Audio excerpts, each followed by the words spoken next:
Jason Isaacs has weighed in on the drama concerning JK Rowling, who received a heap of backlash for criticizing an opinionated essay in 2020.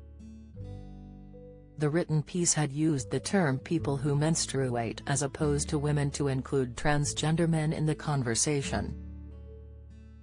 Reacting to this, JK had tweeted at the time, "People who menstruate. I'm sure there used to be a word for those people. Someone help me out. Wumban? Wimpand? Wumud?" And while the author later clarified her words, saying that she respects every trans person's rights to live any way that feels authentic and comfortable to them, it appeared the damage had already been done.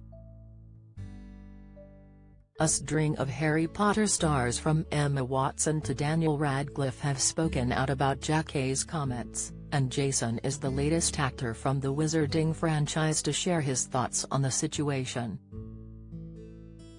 The 58-year-old, who played Draco Malfoy's father Lucius Malfoy in the Harry Potter films, told The Telegraph in a new interview that while he didn't agree with JK, he was not going to stab her in the back over their differences.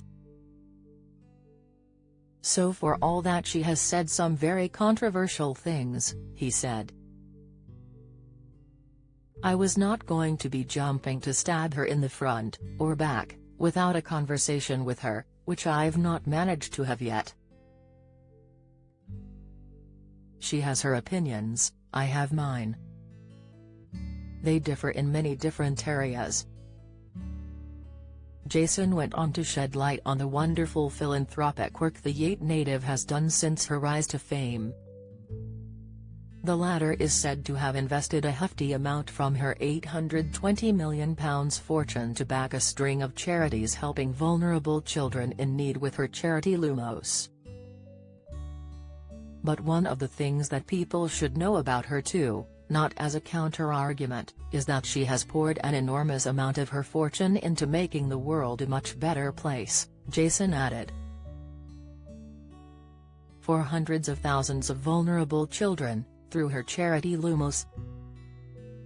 And that is unequivocally good. At the height of her controversy over the summer of 2020, JK issued a statement, which said, "At the same time, my life has been shaped by being female. I do not believe it's hateful to say so." Just last month, it was suggested that JK's comments about the trans community were to blame for her absence in HBO's Harry Potter Return to Hogwarts special, which aired on New Year's Day. As the cast and crew celebrated the 20th anniversary of the first blockbuster flick, Harry Potter and the Philosopher's Stone, JK was noticeably absent from the festive occasion. Instead, the mother of three was sparingly featured in archival footage she had previously taped in 2019 while Emma, Daniel and Rupert Grint took a trip down memory lane with other former co-stars to relive their 10-year stint at playing their iconic characters. It was later claimed that JK was the one who opted not to engage in a live appearance and that her comments concerning transgender individuals had nothing to do with her decision not to be part of the reunion.